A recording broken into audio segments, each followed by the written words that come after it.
Mr. Naveen Kaushik, sir, to introduce the speaker in the webinar. Naveen, sir? Thank you, Ayush. Am I audible? Yes, sir, you're audible, sir.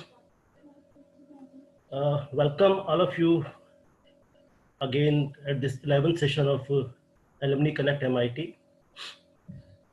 It's our pleasure. We have again our very talented alumni from 2018 batch, Ms. Yati Sinha, very extrovert and very academically sound. And the topic she has chosen today is very technical, Oracle databases and PLSQL. So I again welcome Yati and hand over the session to Ms. Yati. Yati, please continue. Thank you so much, sir, for introducing.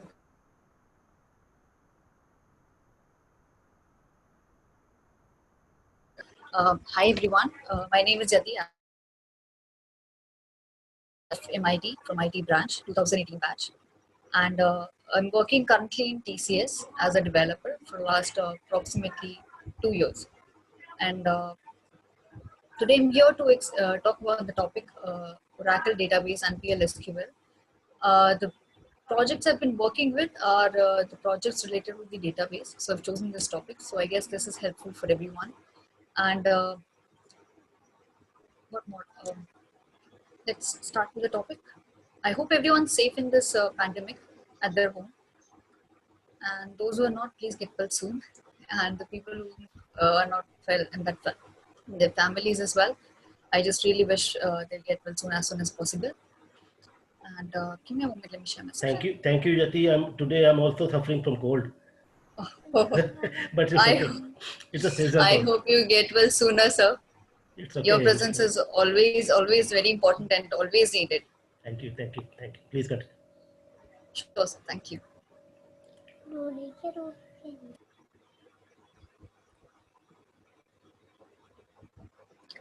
many people have joined? 47. Okay. Are we expecting more people?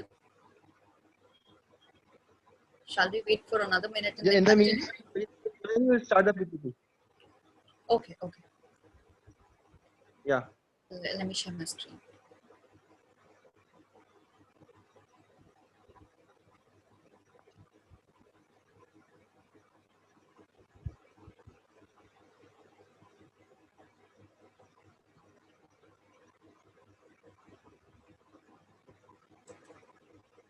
Please let me know when it's visible to everyone.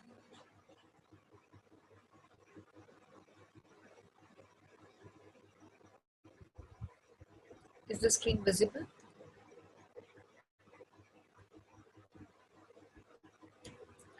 Yes, it is visible. Yes. Perfectly fine. Okay. Yeah, it's fine. So since we are waiting for another minute, I guess, for the other people to join in. So is there anyone who has an idea of what is PLSQL? If anybody whoever wants to answer.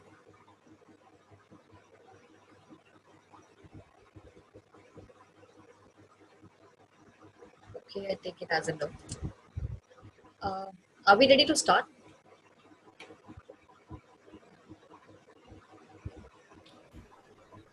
Yes, Yati, you should start. Okay, thank you, sir.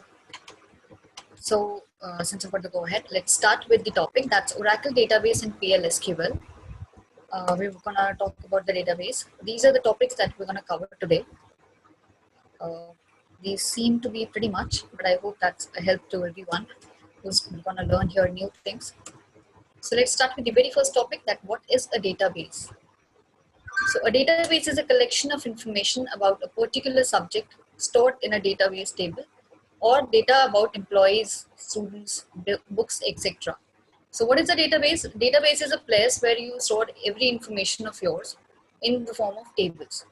So even this data of you, of the students of MIT, would be stored in database tables in the school or college database. Sorry.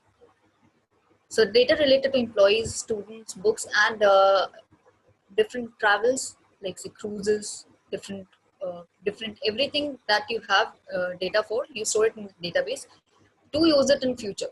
So whenever we require the data, we can use it in future. So we keep it in a form of tables in the database. What does the table has? The table has the records, fields, and the field names. This is what a database table looks like. So why do we have the field names? We have the field names because when you start working, when we have number of data and number of records, number of columns, we have a huge configuration of a table. So at that point of time, it's really tough. It's really difficult to manage the numbers or the names of the columns. Like we say the 4th column, edit in the 6th column. So we have the field names to make it more readable and more feasible and more understandable for the other person to, I guess somebody's raising hand.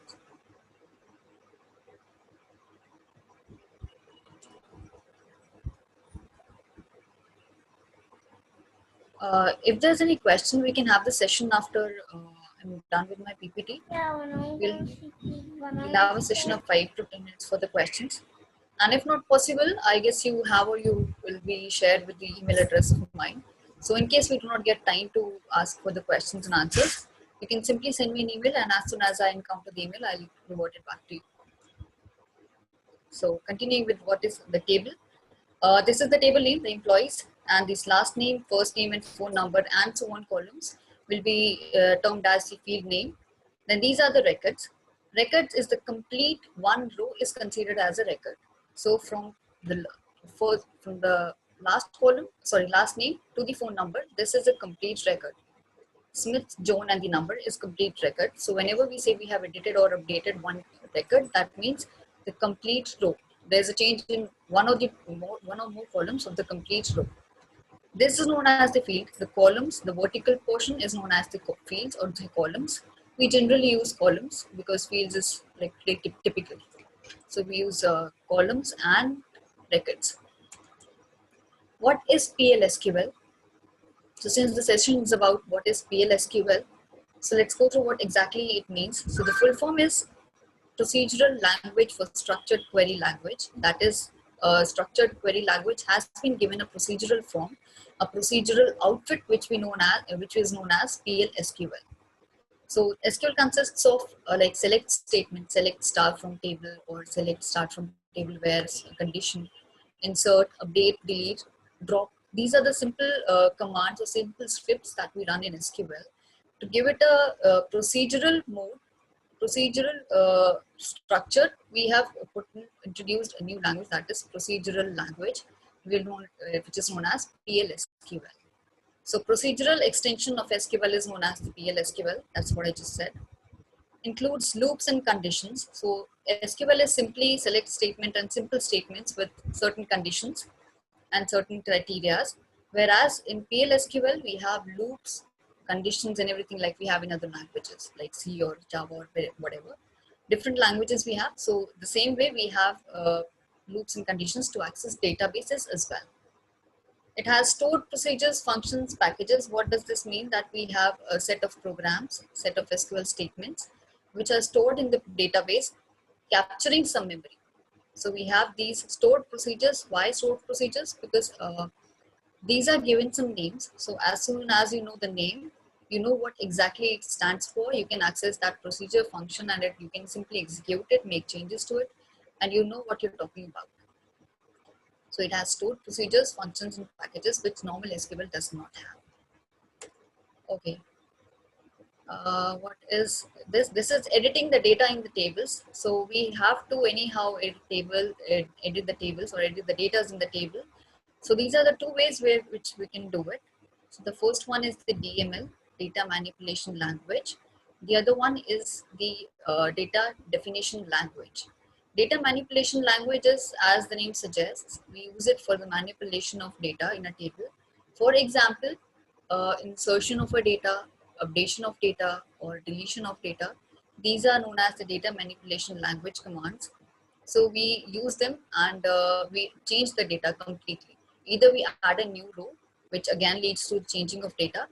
Then we either delete the row, complete row, or column, or whatever data of a column, or we update a certain column, a certain value of a certain column. In data definition language, the DDL commands, which would be select, create, like we create a table, create table employees, student, college, admin, whatever it is, and then select, we can select the data from a particular table or more than one tables. Then we have drop or alter. Alter is to alter anything we want in the table and in the columns, as well as in the configuration. So update we can use while updating the data, but alter we can use while altering the configuration of the particular table. And then we have drop. Drop is to simply just completely drop off the table, the column, anything, you can simply drop it off. But I would suggest when we start working, we avoid dropping anything, because that's absolutely, you don't have anything, any residues of what you drop. So in case you need it in future, you have nothing to do with it. Although we have some commands that can get back the dropped tables or dropped columns, but still this is not considered to drop a table or anything, simply just go and drop it. So what is data definition language? I just told you data definition language is the one that is used to define a certain data, select, create, or whatever it is. So now we have 4 DDL commands: create, select, alter, and drop. So these are the commands which are explained, and we'll have the other ones also explained in the upcoming slides. The first one is the create. I have given the syntax of create over here. Creating a simple employee table. This is the most common example used for creating a table. I guess in the college as well, whenever we are taught about databases, we are taught about simple tables like student or employee. So I've taken just a simple example so that it is understandable to everyone and we all feel on the same ground. So create table employee, and then we give the variables, whatever columns we have, the number, the type of the data, like number, varchar, and then it is a primary key, and then I have the other columns with their data types. So just like we have data types in other programming languages, C, C++, Java, we have data types in PL/SQL as well, since we're using procedures, programs, and we're dealing with variables. So we do need to have a data type. So this is what I've created, and once you run this query, this would be the output table created. There are platforms where you can just simply go and check from Oracle. Oracle is the one that I've been working with in the last project and this project as well. So Oracle SQL is what I would prefer. Toad and Oracle SQL are few applications where you can run SQL queries, procedures, programs, anything. So this is an example of Oracle SQL developer. This is select star from employees, and this is the data that has come here. So you have another example. You can simply select particular columns instead of selecting the complete data as in here. This star represents that you're selecting each and every data, each and every row, each and every column of that particular table. So this is the exact table that you have here. But in case you only want certain columns to be displayed and not the other columns which are not necessary, in case you want to check any data or any certain thing related to particular columns, so you can simply just list down the columns separated by a comma, and you can get all the column data listed over here. And this would not restrict you from the amount of data, but just the amount of columns that will be displayed. So each and every data in this particular column will be displayed, in this column will be displayed, and in this column as well, respectively. And the rest of the columns that you don't need will not be displayed. Next is the alter command. The alter table command can be used to add or drop a column, modify data types, rename columns, rename tables. You can do anything with this alter command. And this is the syntax of alter table. I have not given everything, like I'm not given each and every type of syntax over here. Just to give an example what exactly the syntax of alter table would look like. Alter table, then table name, add or drop column or column name. We have different ways to add or drop different things as well, like dropping a table, alter and drop a constraint. We can drop the name of a particular key, constraints again. Then we can rename the columns, rename the tables using the alter command. Then drop, which I told you not to do it. And there are different environments where we work when you start working in an organization in corporate environment. there are environments like development environment, testing environment, and the production environment, the most important environment. So we avoid using this drop command because in certain cases we cannot recover what has been dropped. So we simply don't do it. And in production, we never do it. Never, not even by mistake. And at few places, like probably more of a few places, we have approvals to do anything in the production environment, and especially drop and delete. These are the data manipulation languages. We are done with the data definition language. The three are the DML commands: insert, update, and delete, which we are pretty aware of since pretty long. So let's start with insert. Insert into employees, the table that I just created, although the data is not the same. Insert into employees values. Then we have the different values for the different columns respectively. So the first one is the employee ID, then the first name, then the post of that particular person, then the post ID, then salary, and then the department. So this has to be the same. In case you're changing the order of insertion of data, like here first you put an employee ID, then you want to add the employee post, that is manager, instead of Stephen. So you're gonna add the columns right here. So insert into employees, then the column order, like employee ID, then post, then name, and certain order. And in the same order, you can insert the data. And if you're not doing so, you have to insert it in the exact flow, exact column structure as in the table. So if I insert data, vice versa, I just exchange the employee name and the employee post, that will give an error. If in case they are two different data types, so here both of them are varchar, that is characters. So this will take it as a string. There's no problem in that. But of course, somebody's name cannot be manager and somebody's post cannot be Stephen. That's something logical. But in case I try to switch the first two, it won't allow me because it will simply say that this is the number column and it would not accept any character value. Commit is really important to stamp what you've done. I'll come to this commit later on. I have this elaborated in the upcoming slides. So once I insert this data and I hit enter or I just run this command, I'll have this output as one row inserted. Also, I will have an output of commit complete once I hit commit. So, and I have not hit, I do not have the output of commit here because this is what I found on the internet. And update employee set column name and then the value of the column where condition is this. So you can put it with condition and without condition, but we always check while updating that what exactly the condition is when we want to update the value, because agar you don't put a condition, that would update the same value for the entire table. That we cannot afford. क्योंकि अगर आपने एक बार commit कर दिया, then I guess it's not possible for you to get back the old data until unless you have a backup of the previous table. So we do check where we want to update, and while working, we always have a certain condition when we want to update the data. Then again, we put commit. Okay, in every DML command, that is insert, update, delete, we have to put commit to stamp the data, to stamp the change that we've made, to keep it permanent, and to make it be visible everywhere we log in. I'll explain this term later on.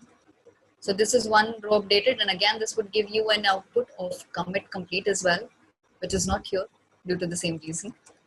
Then the delete command, you have to be very careful while using the delete command. So delete from employee, you simply delete the entire table data, the data from the entire table, and you commit. Please don't do that.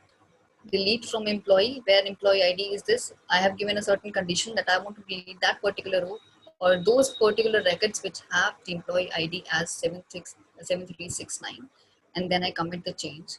I've also written to delete all records and to delete specific record. And this would give me the data since I've deleted one row from the employee ID 7639 or 7369. It would say one row deleted, and then I hit commit, and that would say one commit completed. And I don't have the commit completed statement here due to the same reason. These are the transaction control languages. So the command that we've been seeing since so long is a transaction control language command, commit and rollback. So we have the pros and cons all together. Commit is to commit the transaction. Very smart. Okay, so commit the transaction is to make it permanent. Example, insertion of a record or deletion of a record, etc. So as we did the insertion, updation and deletion previously, so I committed every change of mine. Why? Because supposingly at my PC, I log into a certain schema, certain database, and I simply run update command and I do not commit. I simply write update table, set this column to this value where condition is this or without the condition. So I simply update it and I do not commit it. So the person logging into the same environment through the other PC will not be able to see these changes. So for that person, the changes that were present earlier will be the same now. So my update made no change to the system in anybody else's computer, anybody else's PC. So to make it permanent and to make it be visible everywhere and to everyone, I have to commit it. And this is only for the DMLs. We do not require this for the DDLs. So once I insert the record, I have to put commit, and then it becomes permanent and be visible to everyone. Why do we need to do it necessarily? One reason I told you. So if I want to update the employee ID of a person or say employee name of a person, I have written the spelling as wrong. Or say my name, I have written it Yati12, whereas my name is Yati. So I just need to remove that up12. So I simply update the table. I update my name as Yati, where employee ID is whatever, and I do not commit it. So the front end, I would see Yati12, always. Always I would see Yati12 until unless I don't commit it. So I am making a change for the sake for it to be visible to the user. We all are doing it just for the sake that we can view it permanently on the front end or on the back end. So we have to commit it to make it permanent for everyone, every time, everywhere. So the same environment, whosoever watches it, whosoever looks at it should have the exact same value in the database. Rollback, I just told you a few minutes ago that you do not delete in the production or don't do anything in production, but you do not delete data or table randomly. Like you just abruptly go and delete anything that you feel like. You should not do it. And you will not be probably able to get back to the older data. So this is the Brahmastra for the ones who can actually do it, who were prone for doing it, vulnerable ones. So rollback, what it does is it does the undo thing. So it gets back the old data that was before you inserted, before you made any kind of DML. So if I inserted, I did not commit, I simply put a rollback and I get back to the older version. So if I want to update, I by mistake updated it as Yati12 and the older data was Yati. So I realized, oh no, I don't want to do it. So I simply run the rollback command, just like we have commit here, same way we put rollback. So rollback, then semicolon. Semicolon, we always have to put a semicolon in database after each and every SQL statement. Otherwise, I won't run. That won't consider it as one. So the whole statement that has the semicolon, from the start to that statement that has the semicolon, it would consider it as one. And that would be a controversial statement because one is asking to do something else and the other was asking to do something else that we do not actually want. So we have to put a semicolon. So this rollback is used to roll back or to undo the changes that we've done. So in case I've updated it wrong, deleted it wrong, or inserted wrong data or whatever, so if the reason is to get back the older version, we use rollback, but keeping in mind that we should not have had committed. If we have committed that data, we cannot roll back. So if you want to roll back, you have to get it pretty early, not too late.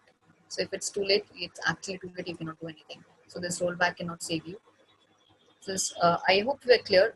These examples are undo and insertion of the record, or undo deletion of a record, or updation of a record. These all work with the DMLs. Then we have the constraints. I have the not null constraint. The not null constraint is the constraint where I want a particular column to have no null values. I don't want the column to have null values. I want it to have any numeric or any character value. The column cannot have the null values. I see many hands being raised. You can simply note down the questions. We'll have a session after I'm done with this PPT, as I told earlier. 5 to 10 minute session. I'll try and make it early, and we'll have 5 to 10 minute session for the questionnaire. So whatever questions you have, you can simply note it down and just pop it up when I have the questionnaire section. So not null constraint is the one that we have no null value in any particular column. It does not work on the rows, on the records. It works on the fields, the columns. Okay, the other one is the unique key constraint. Unique key constraint is the one that will have each and every row, each and every record having a different value for a certain column or certain columns. What I mean by this is, not null is I don't want any null value. It has to be either 1, 2, 3 to whatever number, or it should have something at least A, B, C, D or whatever string. It can never be null. Unique key constraint is you have to put each and every row with a different data for all the columns which have been constrained as unique key. So if I write a column to be a unique key, you cannot write 1, 1 for 2 different records for that particular column. That would give you a simple system error of ORA something number and the unique key constraint violation.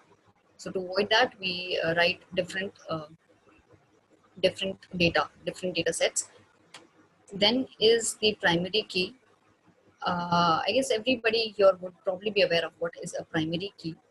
But still, a primary key is the combination of unique and not null of a particular table. That primary key will not have any null value and will not have any duplicate or redundant values. So the difference between not null, unique key and primary key is one point to add to the unique key constraint is that you can have null values in unique key. So if I have 10 rows, 10 records, I can have 2 records as null and that would not give me an error. Can anyone say why? I hope you can turn your mics and say.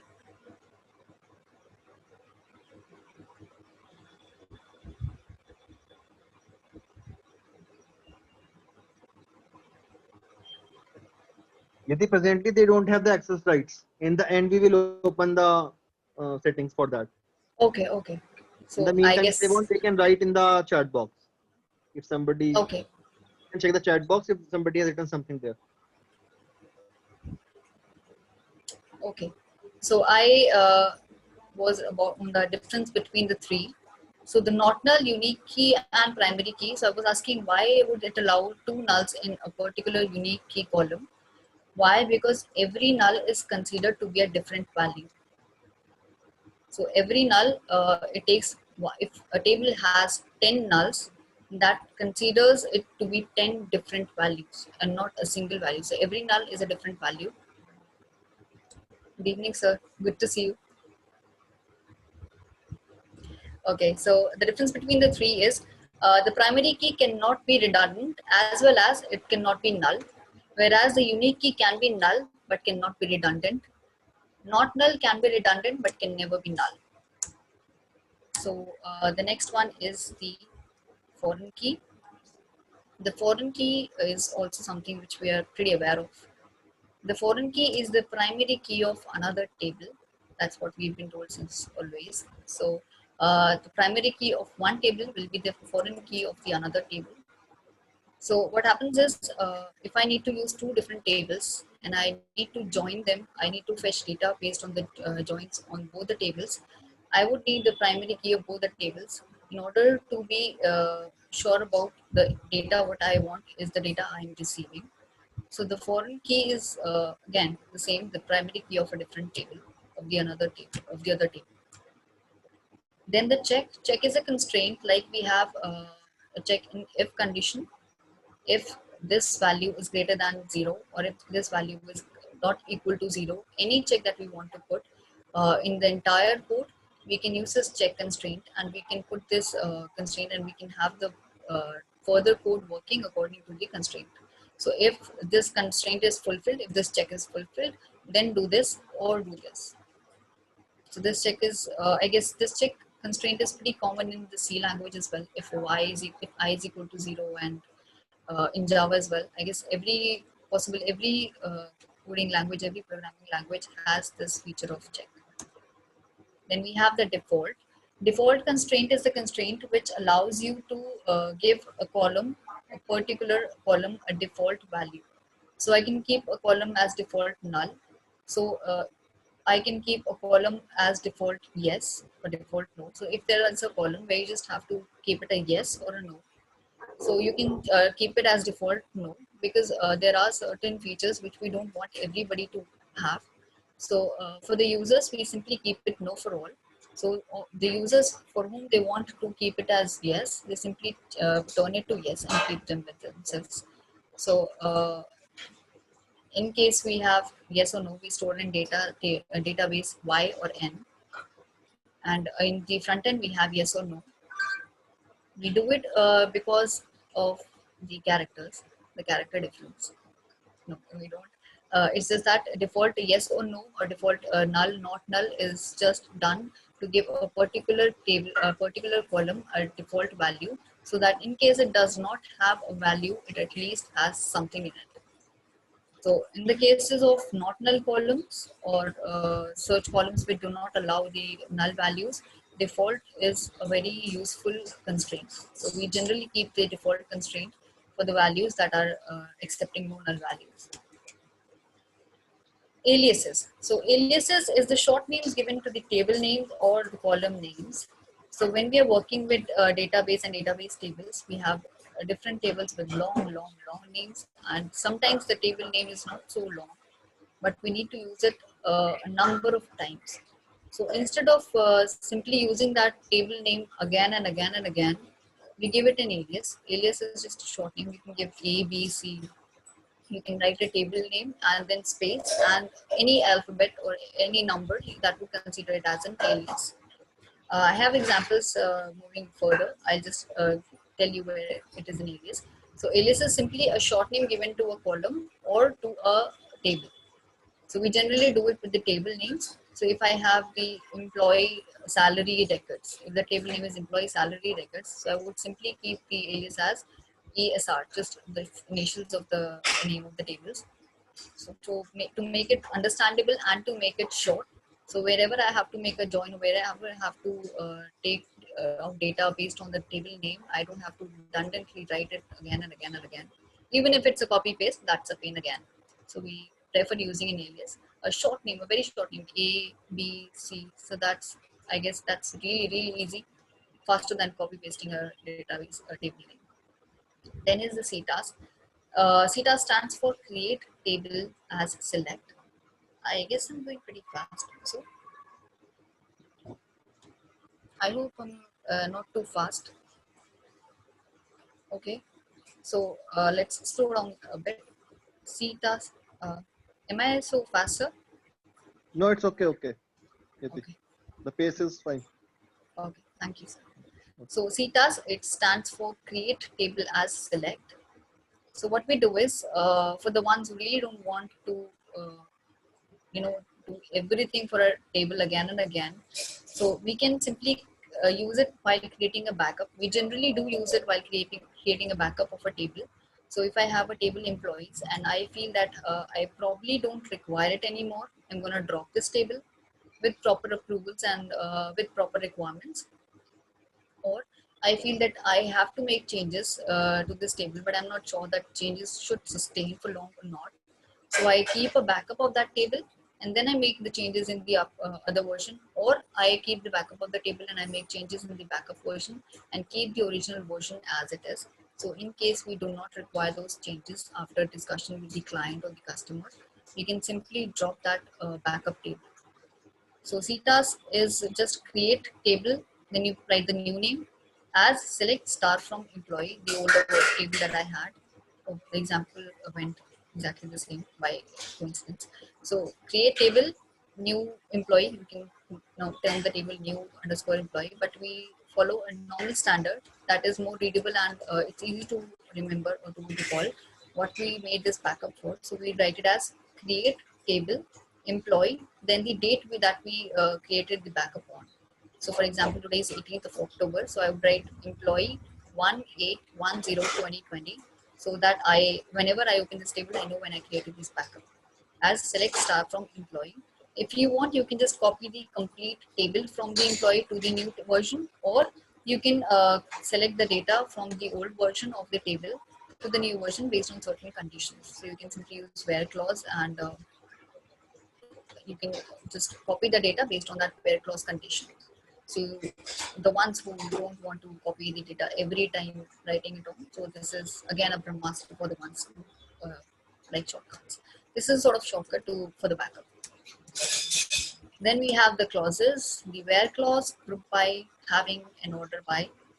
These are the 4 clauses that we have in the database. So the where clause is again the clause that gives you the conditions that we've been discussing since so long, where the employee ID is this, or where the department number is this, where the employee salary is this. So this is the where clause where we generally use this where clause pretty much because we have to do either not insert, but we have to select data or update or delete records based on conditions. So we always have to work with the conditions because we always have certain requirements, certain constraints that we need to work upon. So we use the where condition, where clause, and then we have the group by clause. The group by clause, what it does is it groups by the data based on the certain conditions. So we group by with the column name as stated below. We have an example of select column name from table where the condition like employee ID is, the department is 400. Let's take an example, the department is 400. Then group by the column name, we group it by the column name as this employee salary. Then having condition is the filter to the filter. So where condition is the filter to what we want the data as constraint. So we constrain the data with the where condition. So these are the certain conditions where we want the data to be formed. Then having is again a filter on where condition. So we have having clause after where. So अगर मेरे को एक data चाहिए कि हाँ the department should be 400, having the salary as having the salary greater than 20,000. So it would अगर where clause के बाद मेरे पास 10 rows आते हैं which have the salary of different amounts, wherein I put a having clause and having clauses the salary should be greater than 10,000. So out of those 10 records, it would give me 8 records. For example, if there are only 8 records which are the records which have the salary greater than 10,000. So this is a filter on where. So out of the 10 records that were fetched after the where clause, we have 8 records left after the having condition, having clause that we have given for the salary. Order by is the clause that we need to order the data, the output data that we get. So the 8 rows that I would get, I want to order them based on certain constraint. Like I want them to be in ascending order of the employee ID, of the salary, of the department, or in a descending order of any of these columns. So we of course put order by on the generally on the employee IDs and all, but you can put it on a name as well. So select column name from table where the condition is employee department is 400, just like I said. So group by salary, having salary greater than 10,000. Order by column name or column names. Descending, I put descending in braces. Why? Because descending is optional. In case you want to keep the data in descending order, you can put descending. Otherwise, if you want to keep it in the ascending order, you don't need to write anything, neither ascending nor descending. You can write ascending. Some people write order by column name ascending to show that it's an ascending order. But that's not actually required, because if you don't write descending, order by automatically by default keeps it as an ascending order. So the data would be sorted in descending order. Or if you want it to be sorted in the descending order, you can simply write this descending clause and the data will be sorted in the descending order. Okay, the aggregate functions. So these are the aggregate functions: count, max, min, sum, and average. These are the 5 aggregate functions, out of which the first 3 are majorly used. Out of which the first one is the most used aggregate function. count, we use it for any reason we want to. So we can count the number of records in a particular table, count the number of rows based on a condition or without a condition. So if I have to check how many data sets or data rows are there in a particular table, the complete number of records that I have in a table, I would simply select count of stars from the table and I'll get the single column returning the count. So I have it explained in the next slides. So let's just go through them once. Count is an aggregate function which is used to count number of records in a particular table with or without conditions, just like I said. So if I want the data count of the complete table without any condition, I simply right select count of star from employee, which will give me all the number of records that I have.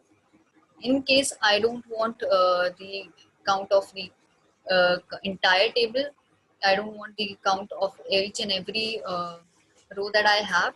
I want the count of certain columns. Even that is fine. You can write select count of, then in the braces you can write the column name from employee. So you can simply get the records, the number of records that we have in the employee table for that particular column, which can vary. Why? Because a few columns can be accepting null data and a few cannot be. So we generally, in order to check the data, if you want to check how many rows are there in a particular table, and if you don't want to do it with the star, we use the primary key column because that cannot be null. So that is the best way to do count records in a table. So count of star or count of a particular column. The data can vary in case, just like I stated, you have a null column to be counting data for you or a not null column. So if there are 30 rows and there's a column which has 10 rows as null, even that would give you 30 rows. So my bad. The count will give always the same amount of rows, the same amount of number, irrespective of the null and not null data. I stated a bit change in what I stated earlier. So the count would give you the exact same number irrespective of which column you query for. So first, second, third, null, not null, whatever column you query for, that would give you the same exact data, the same exact count of the records in the table. Select count of star from employee where department is this. So if I want to know that how many rows are there, how many records are there where the department is 400, just to check how many employees are there who are working for the department 400, I simply put a where condition, where clause, and I get to know the count of employees working in the department 400. Then I have the max function. The max function fetches the maximum value of a column of a table. That is very understood from the name, with or without condition again. So I simply select the max of employee ID from the employee table. So I just want to know the highest employee ID that I have from the entire table. So I would get the single row that states the employee ID. So what happens in the count is the count will give you the number. Suppose I have 30 rows, so I do select count of star from the table. So that would give me a heading count and then the number 30. But here in max, the max would provide me with the number that is the maximum. So if I have 40 as the maximum employee ID, so that would give me max of employee ID and the number would be 40. So it gives me the maximum value of the particular column from the particular column.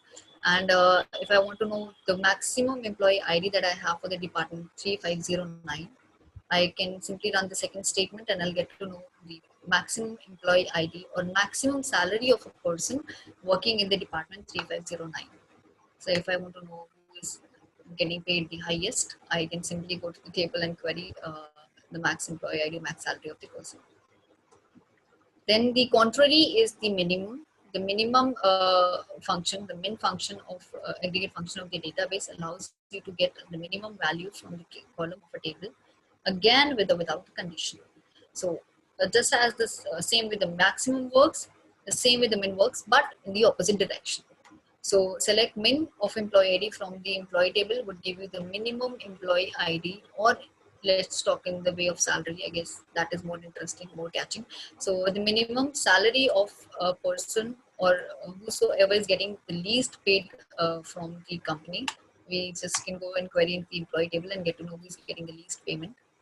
Or in case we want to do it with a specific department or with a specific condition, we can simply go and ahead with the second statement, and we can get the salary of the person who's being paid minimum in that particular department. For example, if I want to know from my particular department who's getting the highest salary, who's getting the lowest salary, who's the highest paid, who's the lowest paid, I can simply go to the table and query who all are getting what all salaries, which we don't do because we don't have the data for that.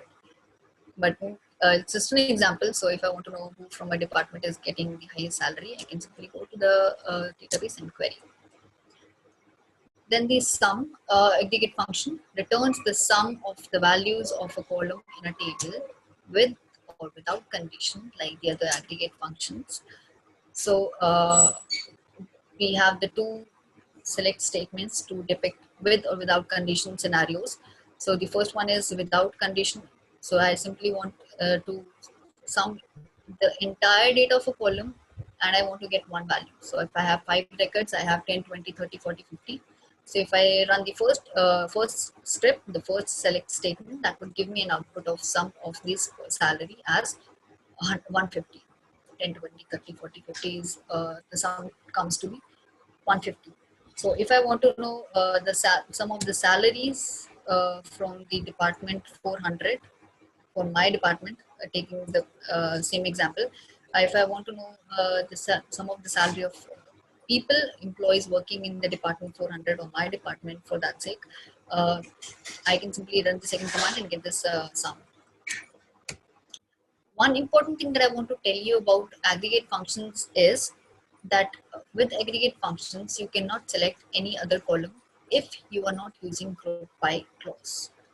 So I write select average of salary from employees. So if I want to select 5 columns, wherein I want the average of one particular column, comma, the data of different columns.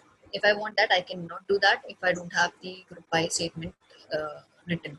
So if you don't have the group by clause, that won't work. So either you use the group by clause or you only select this aggregate function column.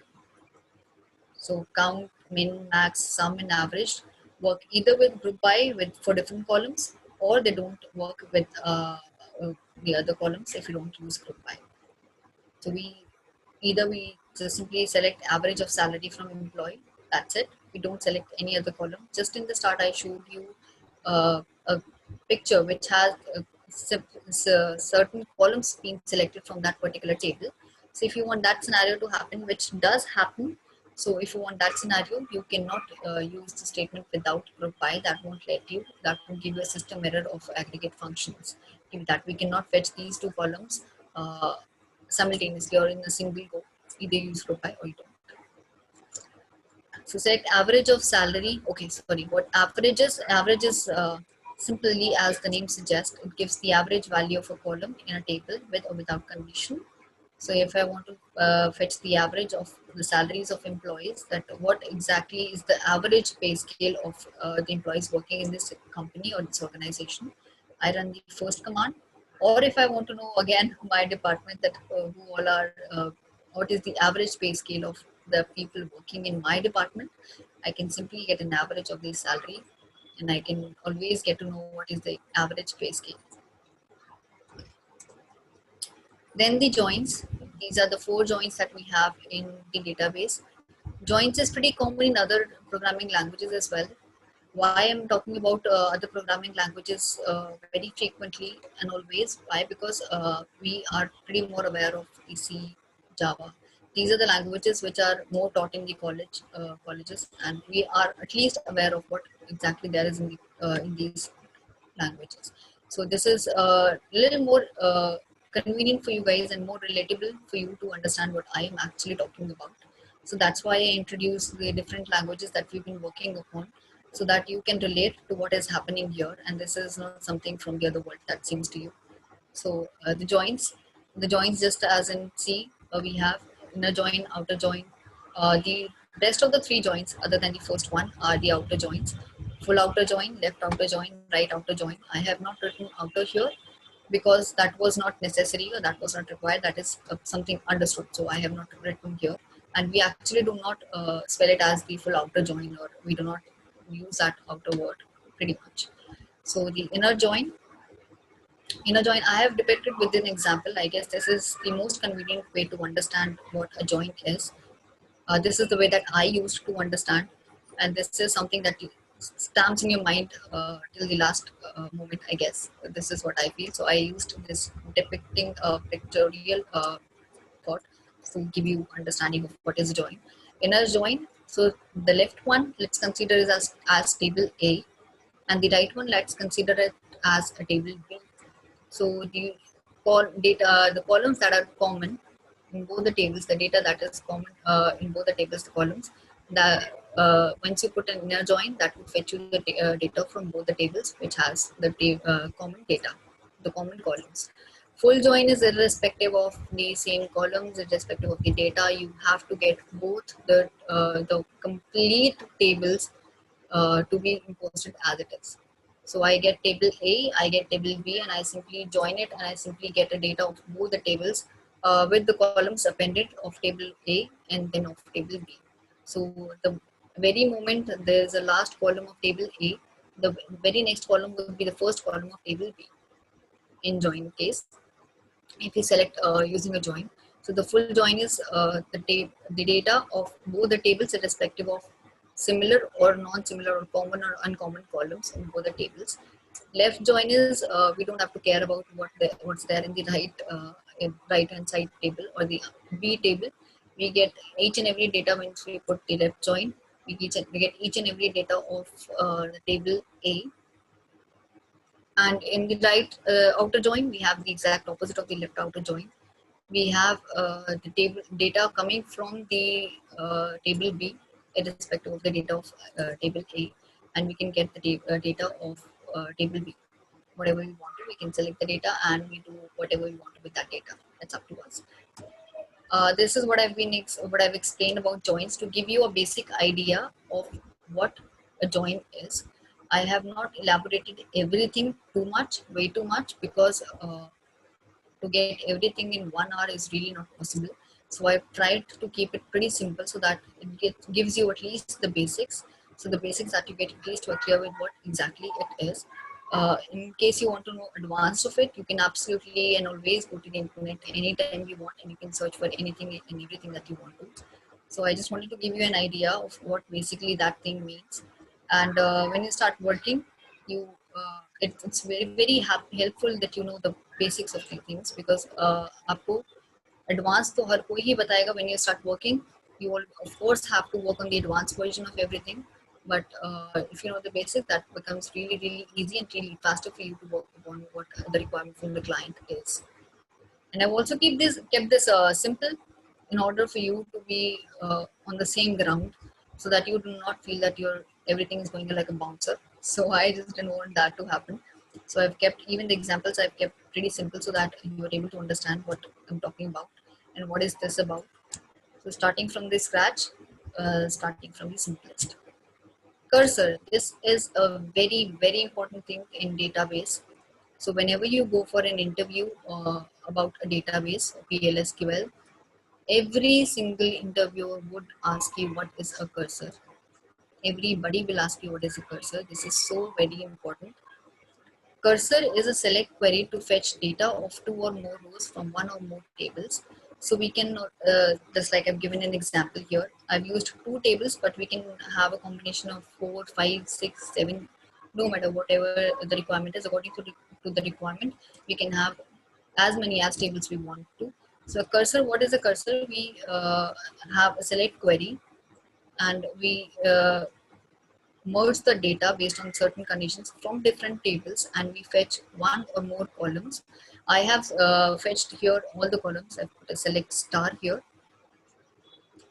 In case I want only certain columns from the employee table and certain columns from the department table, I can always write here select column 1, column 2 from employee, comma column 2, column 3 from department table. But in that case, see, this is the alias that I was talking about. Select star from employee E. This E is the alias, and this department DD is the alias given to the department and the employees table. So in the where condition, I have used e.employee ID. So this database by default automatically takes it as E as employee and D as department. So this is what we do when we have to work with the same tables or with long table names for the entire code.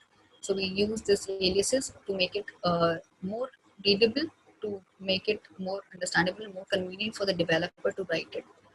Although the convenience of developer is much not entertained, but still this is something very convenient, and this is the standard that we follow in the corporate environment.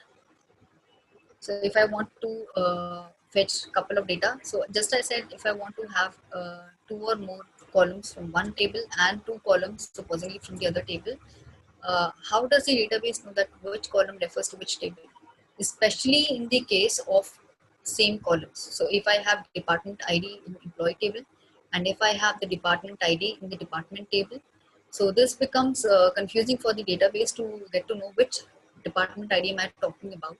So we write this alias that I've given to the tables dot the column name. So if I'm talking about the department ID of the employee table, so I'll write select E dot department ID, comma D dot department ID, or E dot department ID, comma employee name, comma certain columns from the department, from employee E, department D, where it's a condition. So we simply give the alias before the column name. We write alias dot column name, so that it becomes more clear to this database to get to know what column are we talking about. So in case we do not have any column common in both the tables, that seems to be okay. That's okay. The database knows that this table does not have this column. So of course, the table that has, we're talking about the same column. But in the cases where the columns are the same in both the tables, which can be one or more, so in that case, we need to provide an alias, or otherwise it won't return you the data. It would simply tell you the data in the column is not confirmed from which table it is. So that would give a system error or corresponding to that same issue, that same data, that same error. So this is the cursor. Why do we use cursor? Once we use the cursor, we have the select statement, this cursor in the declaration part. What do I mean by the declaration part? I'll let you know in the upcoming slides. I have the definition of a block here. What is a block? A block is a very, very important part of the PLSQL, because the procedure is what works on a block. I'll tell you that's just a structure of how do we write a procedure or a package here. So the declaration block that we have, we write the cursor in that declaration block. So we declare the variables in that declaration block, and after that we define this cursor. That's the syntax is cursor C is then the select statement with whatsoever condition we want to have. So we have it in the declaration declare section, and then in the begin section, when we start writing the actual code where we need to use this cursor, we use this cursor in the for loop. In the very initial moments when I started this PPT, I told you that procedural language, this PLSQL is a procedural language, and it has loops and conditions and such scenarios. So the loops that we have here, the most common loops that we use are the for loop. So we have the for loop. So we use this cursor in the for loop. So I write cursor here, then in the begin block, I would write for, then certain condition like till when it has to run, and then I would simply use this cursor values fetched from this cursor. So we can have a simple select statement instead of writing a cursor, right?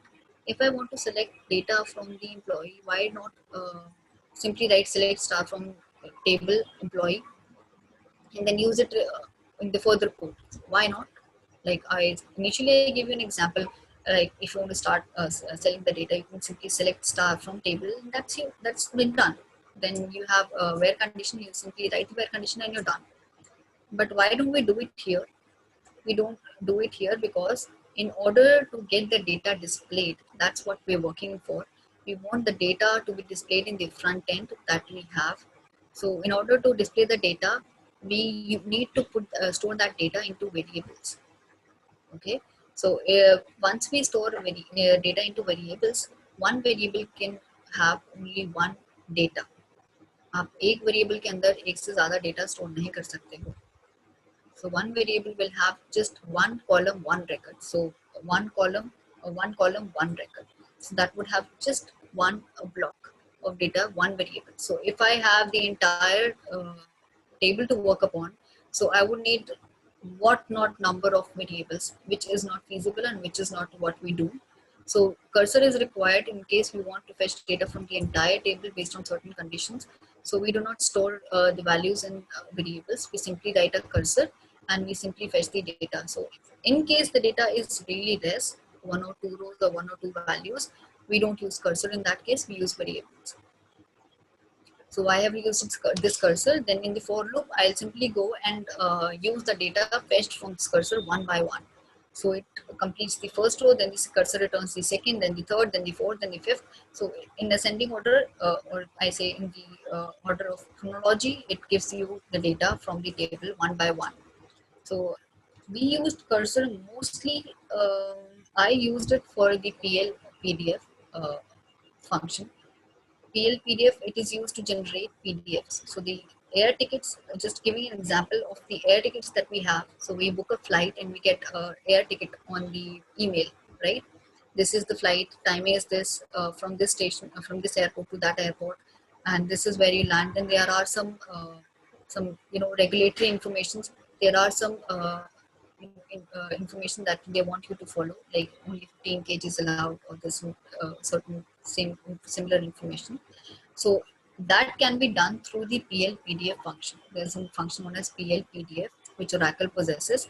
So that PL PDF has certain blocks. So we give the coordinates and we get the values of the data, and we simply can do it in a recurring way.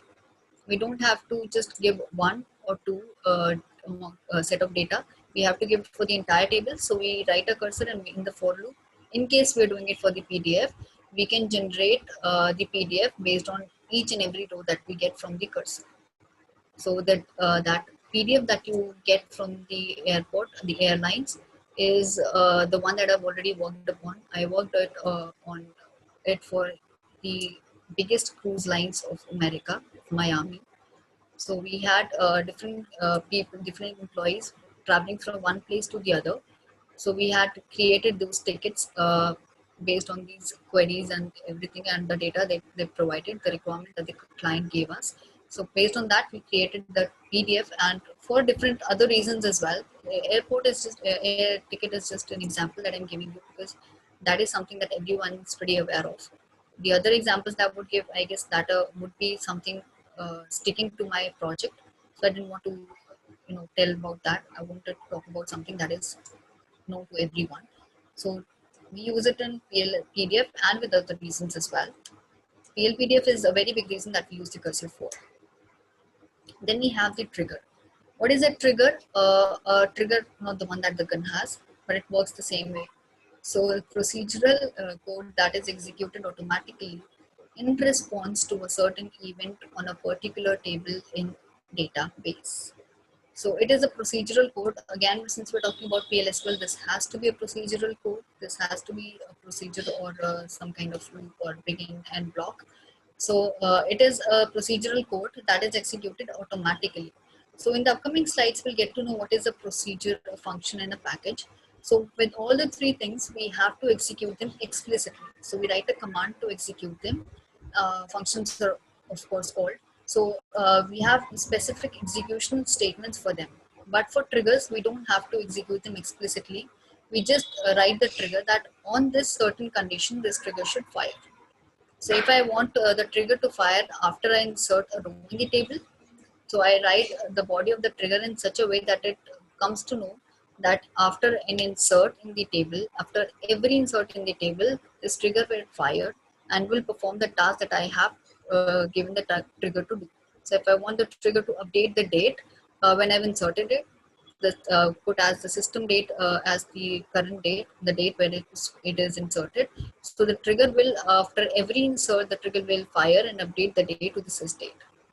I'll give an example, an elaborated one in the next slide.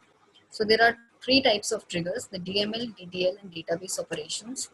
DML, DDL, we are aware of what are DML and DDL statements. These same are the triggers. So the DML triggers are the ones that are put after every insert, after or before, or at each and every insert, update or delete. And then DDL is the one that is after every create, create, select, or update or alter. Update or alter or drop. And database operations are the ones, the types of triggers wherein we have to uh, talk about the data on login, system logout, or system related stuff. So we have these three types of triggers: DML, DDL, and database operations. Database operations again itself defines that we're talking about the login, log off, or system related operations that we have on the database. So this is the syntax of a trigger: create or replace trigger, then the trigger name. Just like I told you, before or after we have this trigger to be fired. So before, after, or instead of, insert, update, or delete. We can simply, this is an example of the DML one. I did not give an example of each and every one because I just wanted you to know what exactly the syntax looks like. For each and every one, you can simply go and check it on the internet, that's available. Or here we have for insert, update, delete, of, then the column name. Of the column name is not mandatory. It's an optional thing. If you want, you can keep it. If you don't, you can, you don't. So we don't generally use it. So I have, this is an optional thing. Then we have on, the table name. So if I want this to be triggered on the employee table, so I would simply say create or replace trigger name. After, insert, on, employee, referencing old as O, new as N. These are the old columns and the new ones. For each row is again optional, but we do generally keep it as for each row, so that every time the insert, update, or delete is working, we have this trigger fired and we have the trigger doing whatever we want it to do. When, condition, and then begin and end. Begin, then after begin we have that trigger body, and then we simply end. So the block that I was talking about, the begin and end that I was talking about since long, is this begin and end.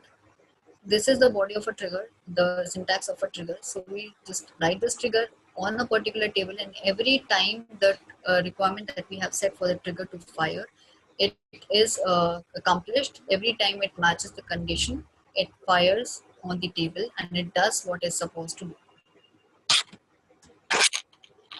This is the block that I was talking about. Declare, begin, exception, when others, then XYZ, end. So the four sections, the declare, begin, exception, and end. This combination of these four sections is known as a block. Declare, just like I told you, the cursor is always written in the declare section. So this is the declare section where it is supposed to be written. Then we have the begin, where we write the logical code. Then we have exception, when others. So others is the universal exception. I have written explicitly what exception I am using here, like exception when others.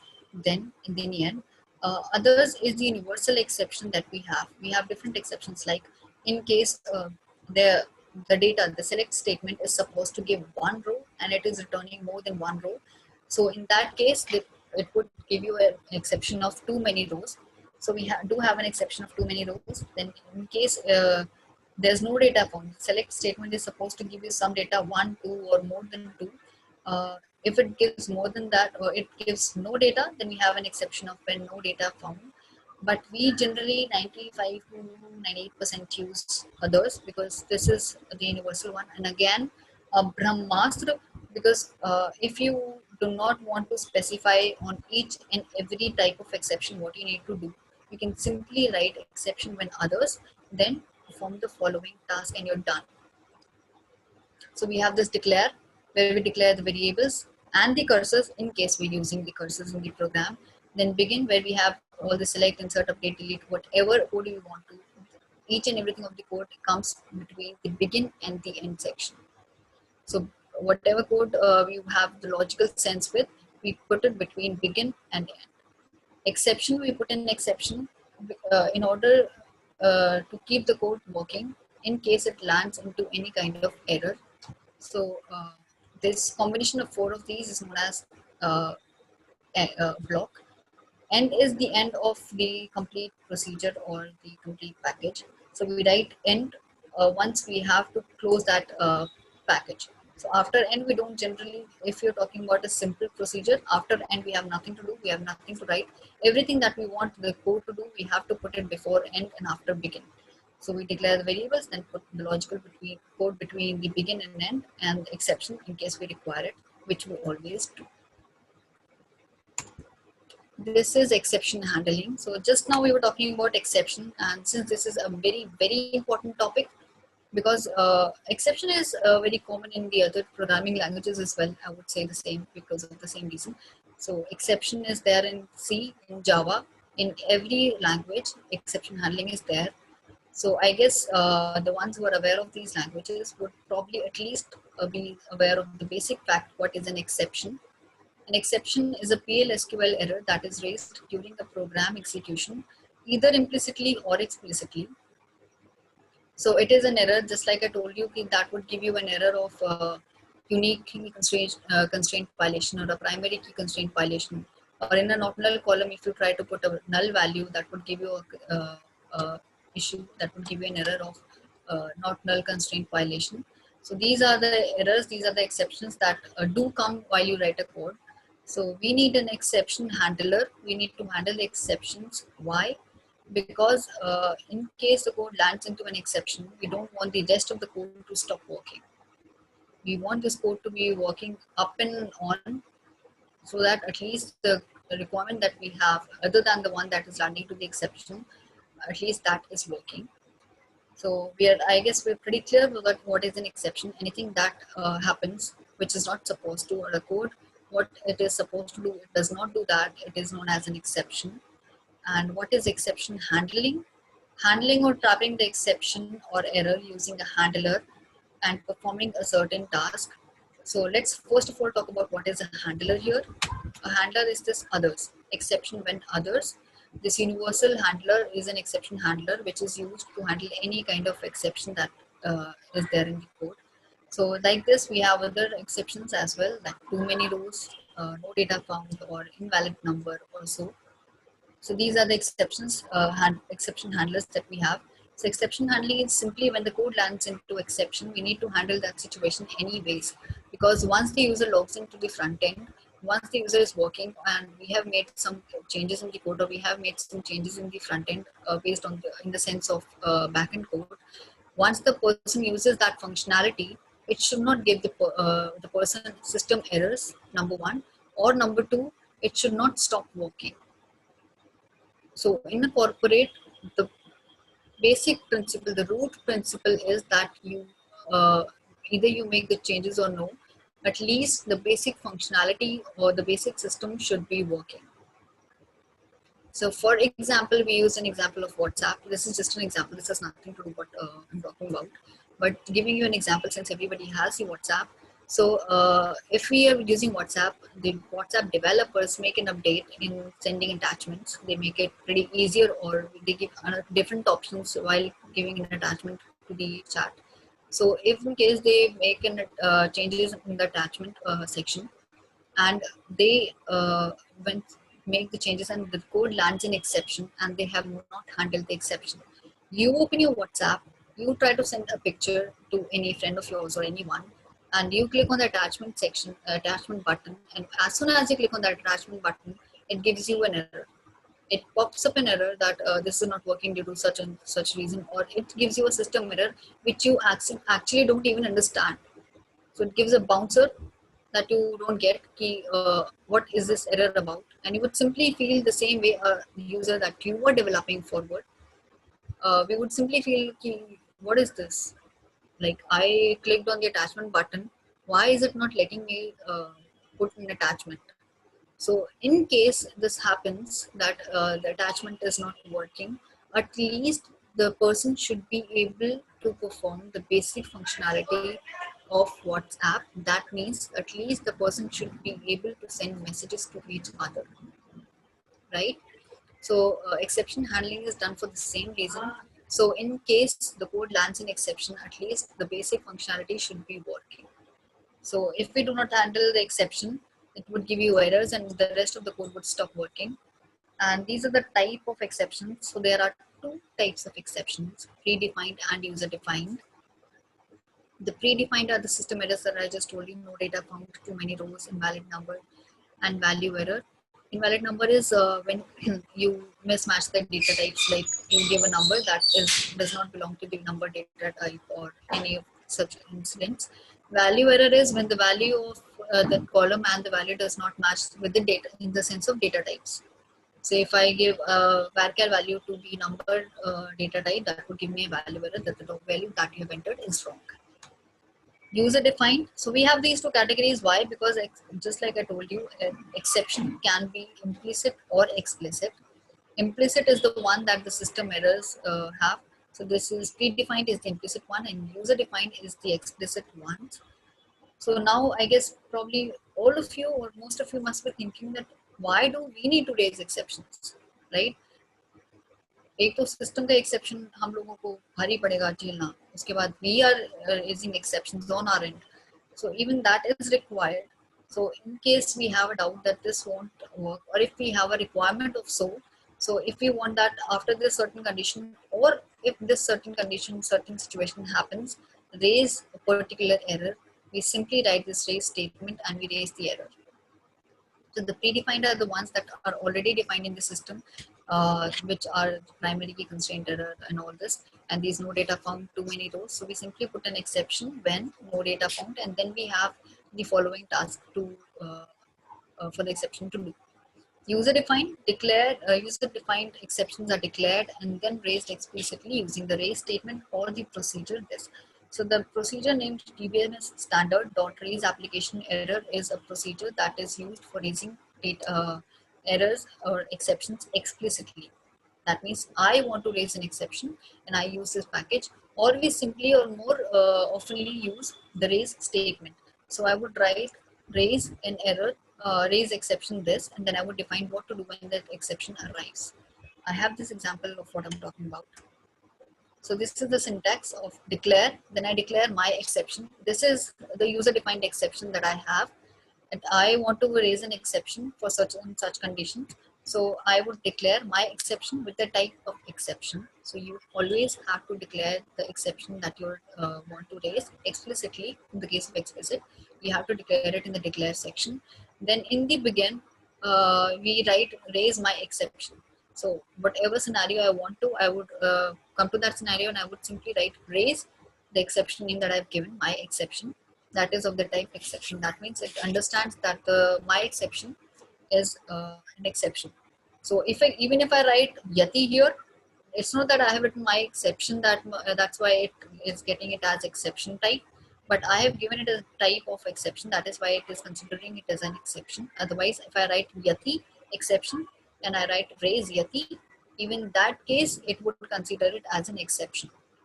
So under the exception section, I have declared what I want to do. I have declared when to do it. Now I want to declare what to do when it arrives. So when my exception, the exception name that I've given, then XYZ, like whatever task I want to do, then end. So this is what we do when we have to explicitly raise an error or exception. So this is a function.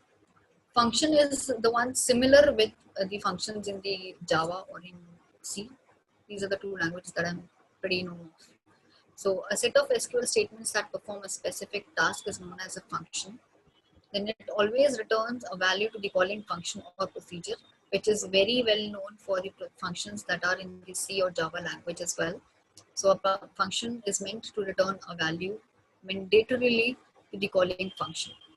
So we take an example of a function where we write a function to return the department name of an employee, giving an input the employee ID. So I give the employee ID as the input and I want to know the department name of that employee ID. So basically I want to, if I give my employee ID, I want to know what my department is. So this is the function that we have created. So create or replace function. Okay, a very important point. If you search it on the internet, at some places you would find create function function name or create procedure name. They sometimes skip this or replace clause. So why do we write or replace?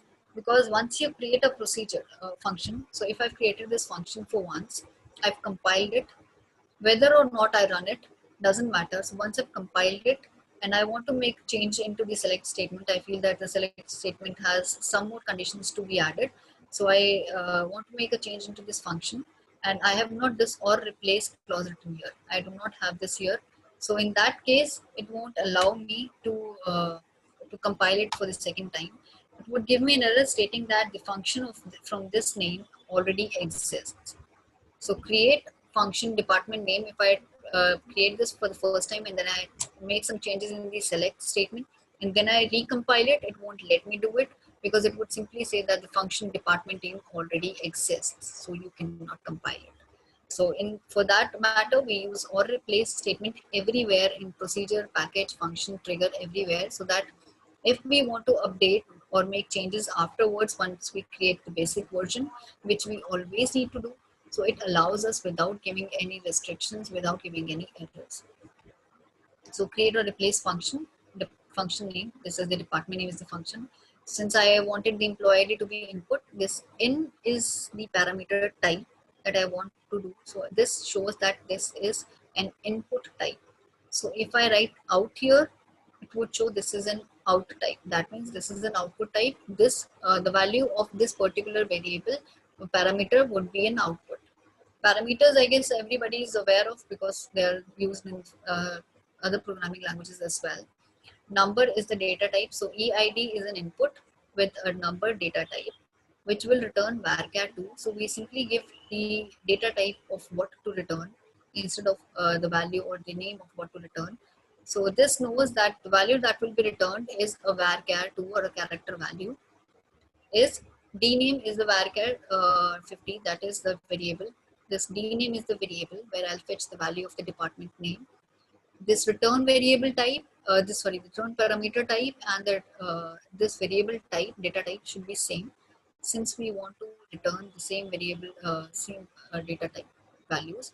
So I want to return the department name. So if of course has to be varchar, what I want to return, and this of course has to be varchar where I need to store my department name, because a number can never store strings.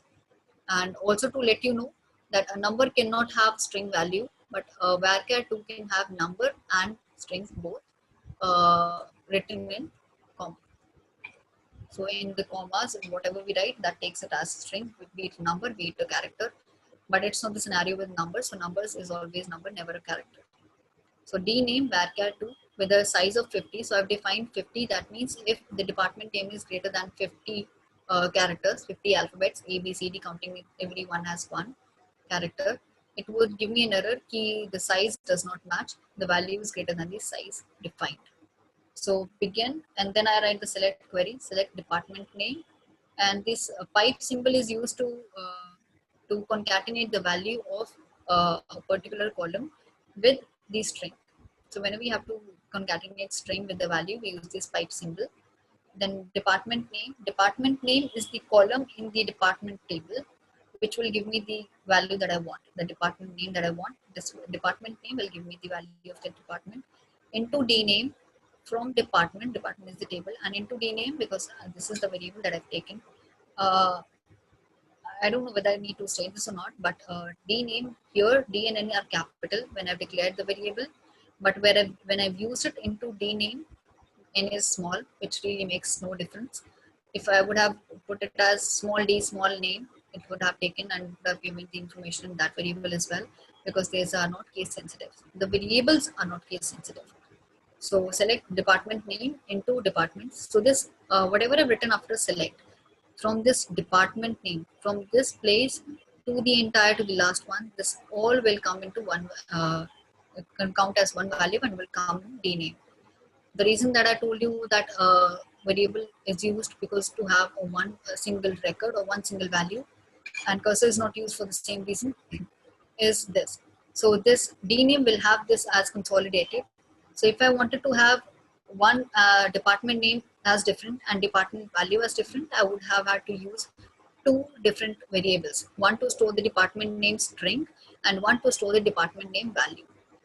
So since I want this all consolidated all in one row, I have used just one variable which stores the entire value as one. from department, where department dot department ID is equal to employee dot department ID. Just put a join on both the tables for department ID column, and employee ID is the ID that I have given as input, because I want to input a particular employee ID and I want to know just the department of that particular employee ID. So I have matched the value of employee ID of the table to the employee ID that I am providing. Then I would write return dname because I have to return it to the calling function. Now I end department name. This makes me end the function. This end means the complete closure of the function.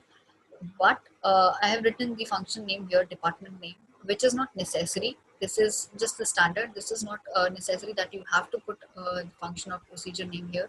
But it comes to be more readable when you have different procedures all written at one place. So you get to know that when one procedure ends and when the other ends. So this is, if you want, if just a single function, if it's just a single procedure, you can simply skip the name after end. Here comes the procedure. Since this is a procedural language, this is what we have been talking about since so long.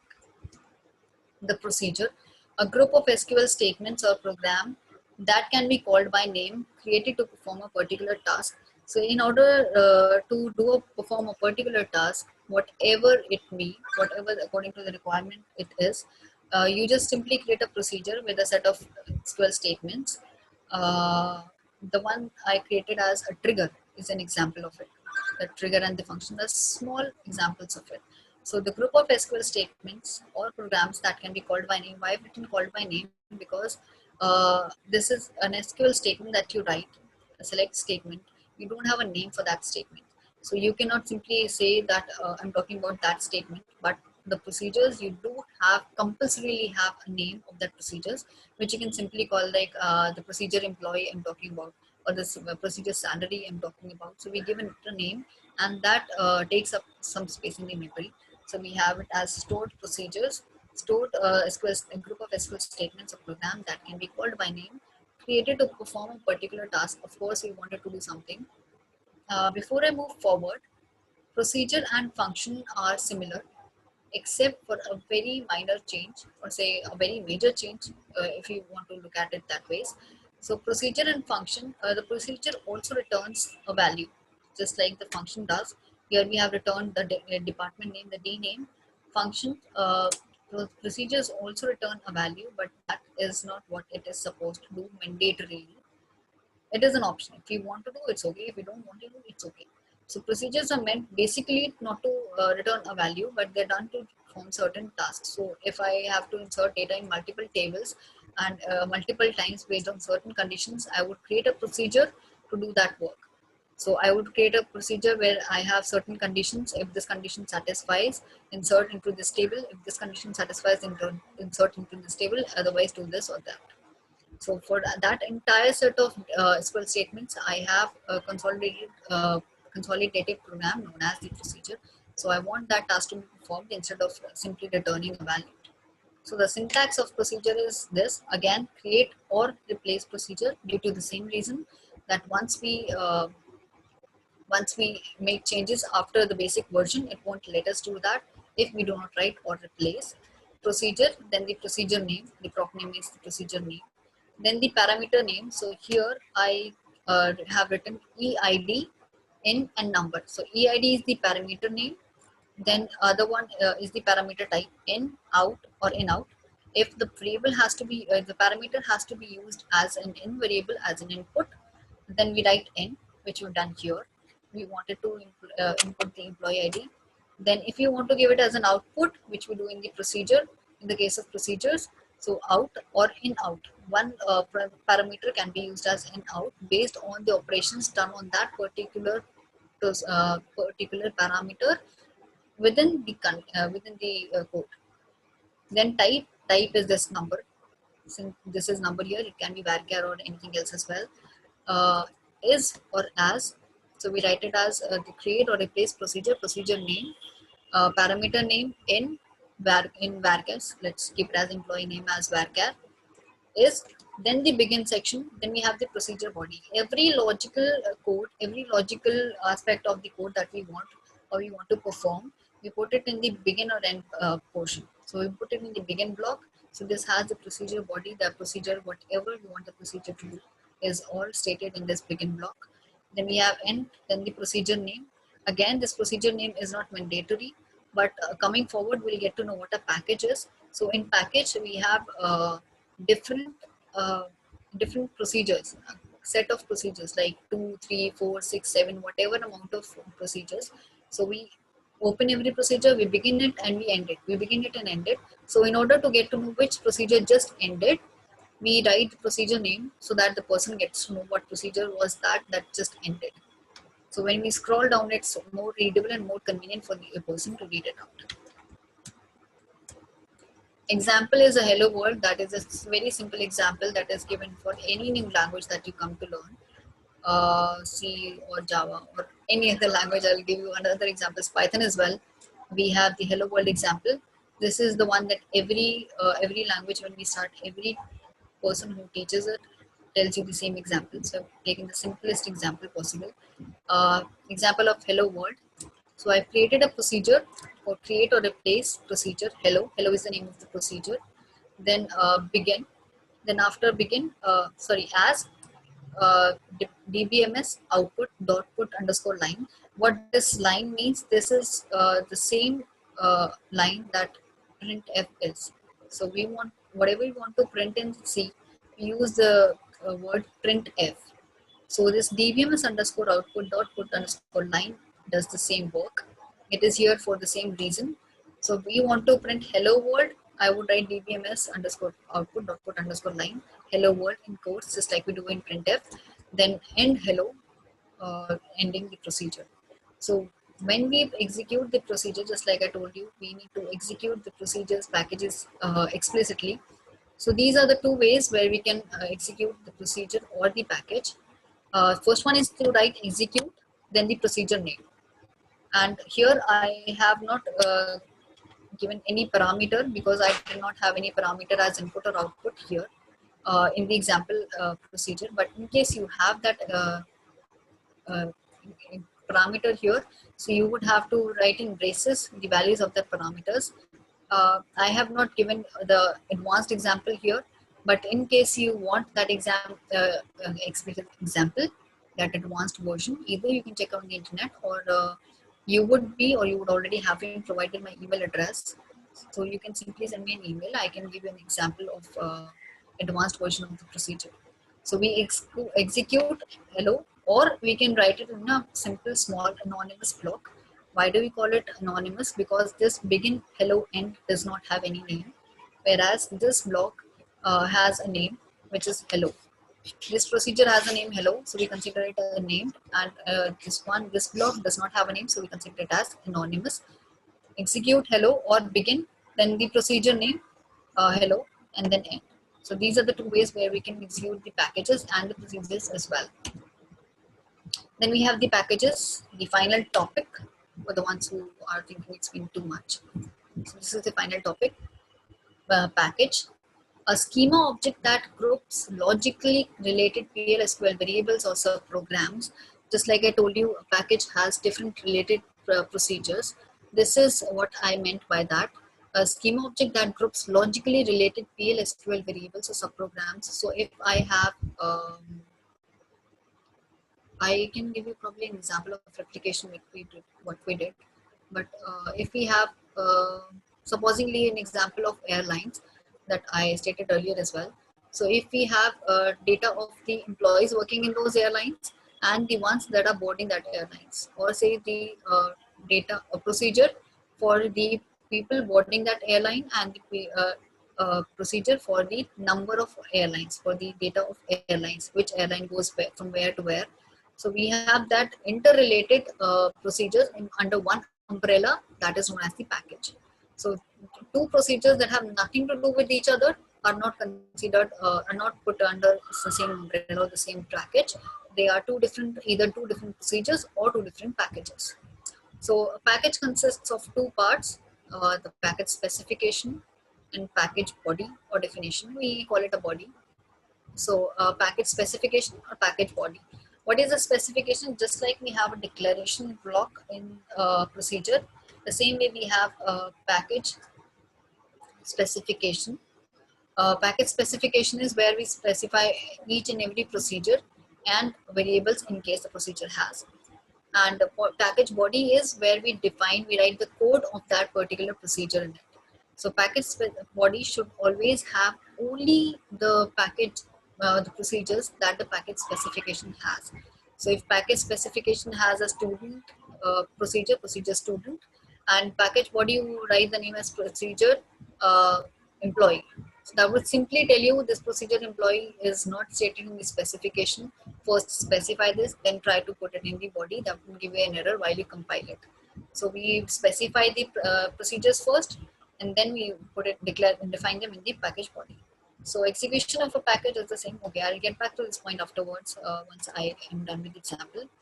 So this is a simple example of package salary where I need to find the salary. I am talking so much about money and salary over here because I've started working. Okay, this is an example. Create or replace package salary. Salary is the name of the package as procedure find salary with ID number as the input. So this procedure find salary, this is the procedure that is in this package. So package can have one or more procedures in it. So this is where I've ended this. This is the specification. And this is the body. How do I come to know? Not because of the length of the specification and body. Sometimes specification is too long that you cannot actually identify that whether it is a specification or body upon looking at for once. But if you notice, there's a slight change in the heading of these two. So it's create or replace package salary, and here it is create or replace package body salary. So this is the package name and this is the body. So this defines that this is the body of this particular package and this is the specification of the package. And the name over here in the specification and the name in the body has obviously to be the same, because this is what makes sense. You cannot you cannot specify one package and define another package. That won't do, of course. So this is the specification, and here create or replace package body salary as. Then I have this procedure find salary, where I have simply written it as a normal procedure. So this, I have written a procedure here, the same way I have written the procedure here. So this is an individual procedure written in a package. So this is where I've fetched the salary into sal. This is one variable. Since I needed just one row or just one value of the salary, I have used a variable. Select salary into sal, the variable that I've declared here. From employee, where employee ID is the ID that I have passed here. This input. Then DBMS output dot put line. This is the one that is used in place of printf here, since we're talking about database. Then the salary, then the value of salary. This is end find salary. That means end the salary procedure, find salary procedure, and this is end salary, which means we have to end the package. So now, since I said that it's not mandatory for you to write the name of the package or the procedure, but this is a standard that we can follow, that we do follow. So this is the scenario where it becomes important and readable or convenient for the person. So we have come to know here that where the procedure ends and where the package ends. So this is an example of package. There are huge amount of procedures and bigger procedures with complicated data and complicated algorithms as packages once we start working in a corporate environment. I have not told you that because I'm not sure how many of you are working, and I just wanted to keep it simple since I'm giving you an introduction. So I guess this is the last topic and we're done with this. Yes. Oh my God. I have extended the time too much. I'm so sorry, sir. I just didn't realize while teaching it. For the questions, I wanted to have a questionnaire session, but we can have that on the email. Whatever questions I see, many people have raised hands. So all those people who have questions, they can simply mail it to me on the email address which sir might have provided, or if not, he provided to you. So you can simply contact me through that email address, send me your questions. As soon as I see that email, I just revert you back with the solutions, of course. Over to you, sir. I am done with my topic today. Well, thank you, Yati, for such a wonderful session, excellent session. You told all the basics about what SQL is and what are the key things required, what is the importance of it. Now I Thank would you like so to much. call upon Mr. Vishwas Gautam sir to give a vote of thanks to the speaker. Thank you, Ayush. I think before word of thanks, there are three questions. Our audience has been quite persistent with the entire seminar. So all credit Yes. to Okay, okay. Yati. Yes. Yes. Yes. Yes. All credit to Yeah, sure. Yati for making this very technical topic such endearing. So Yati, there is one question which says whether these commands are used in MS Access. I am not sure about this MS Access. We have not used this. So MS Access I'm not sure about, but these commands are used in SQL Developer, SQL Toad, or SQL INO. We use it in PLSQL. Okay. The And other one is what is the difference between substar and instar functions? these are the str. This means the string functions, substring or in string.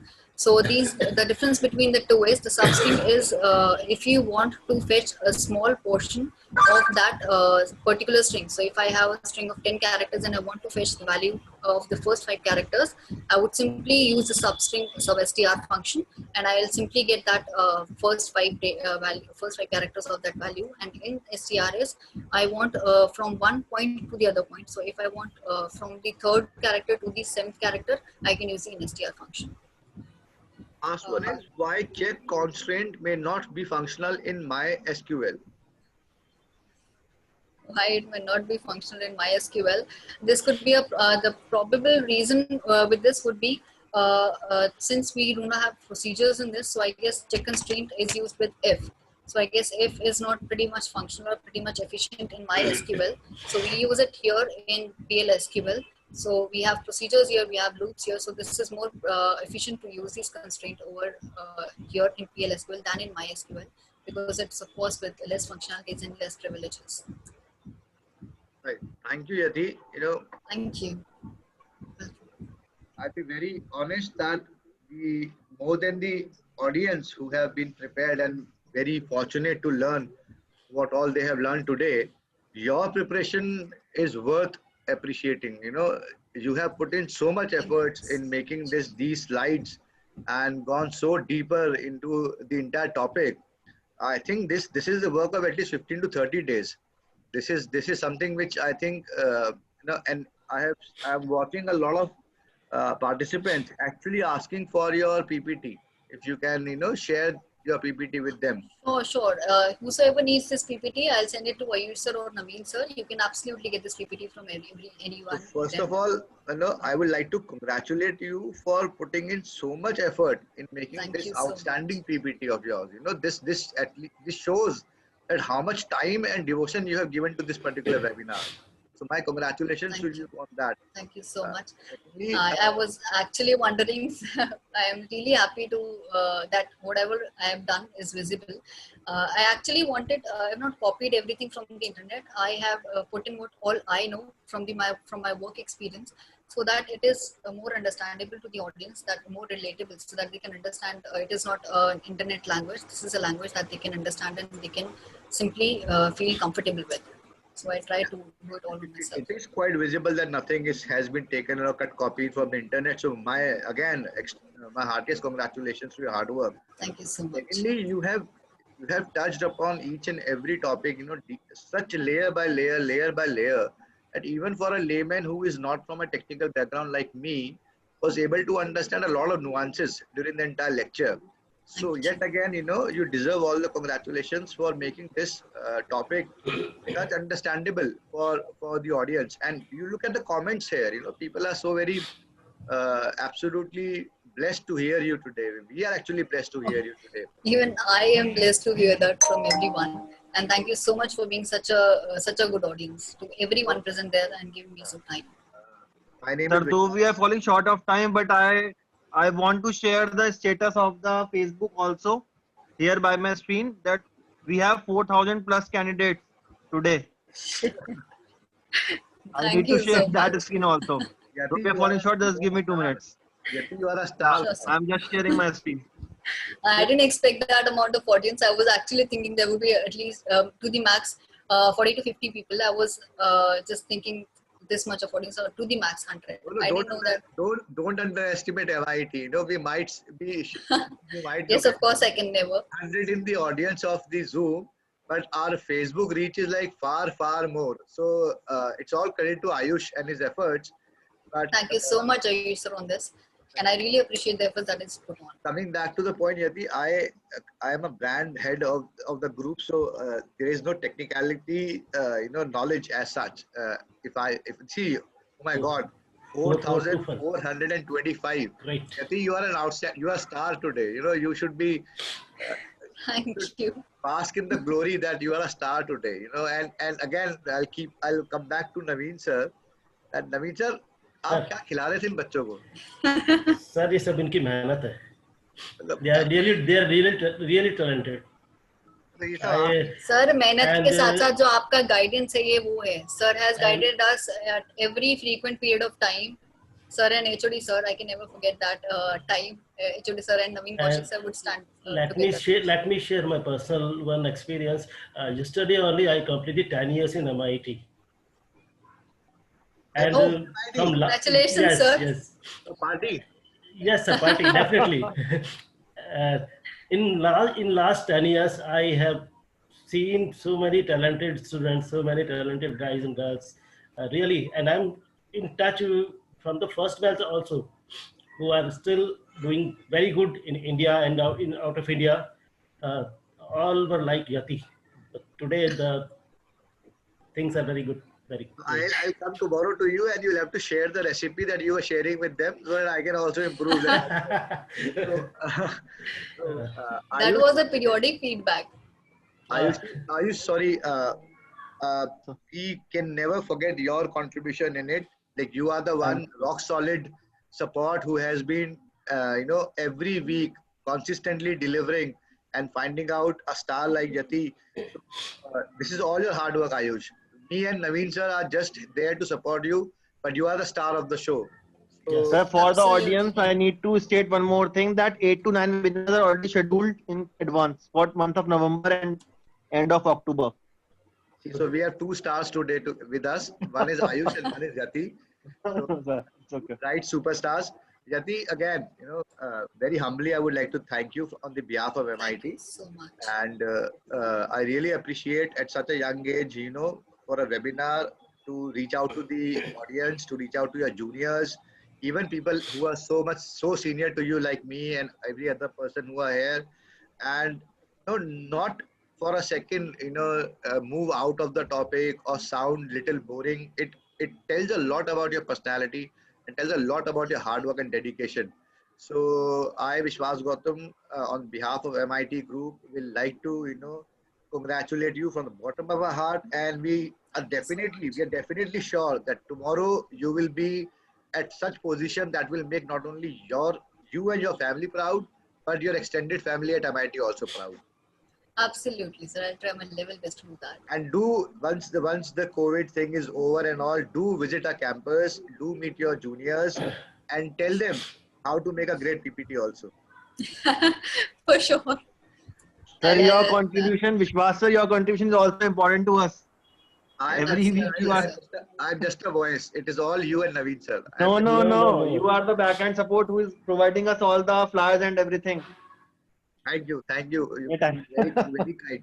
Yeah. So Yati, see you very soon in MIT, or share your email ID because a lot of people are here who wants to get in touch with you. So please share your email ID also, and we'll see you soon, very soon in the campus. Thank All you. the very Thank you best. so much. Have a happy Okay. weekend. Thank you, Yati. Thank you, everyone. Thank you so much, sir. And It stay was, safe. thank you, sir. And you too, everybody out there, please stay safe. Yes. Thank you for the session. Okay. Good evening. Yes, sir. Thank you.